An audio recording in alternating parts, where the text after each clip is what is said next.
Hey YouTubers! Today I'll be showing you a video tutorial on how to replace your memory on your laptop. First we're going to need a laptop, of course. Phillips screwdriver.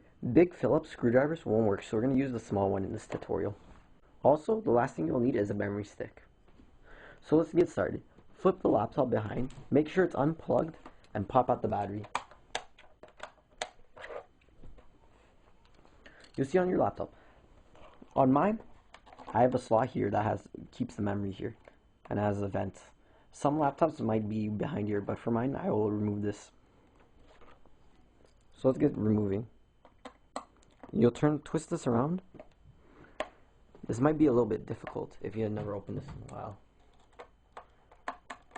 Okay, the first screw. First screw.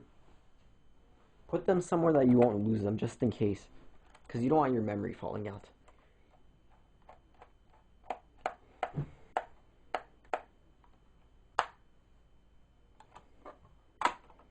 Okay, so now you take this off. As you can see here, I already have two sticks. So the first stick, I will pull these two back, and this will pop out. I take this out. I take the new one. I just put it back in here. And then I push it down, but make sure you get it inside. This might take a little bit of effort. As you can see here, I got it stuck. So push it in, and then push it down. Make sure it's...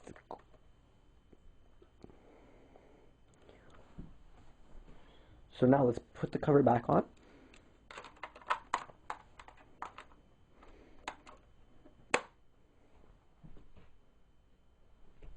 And screw the screws in.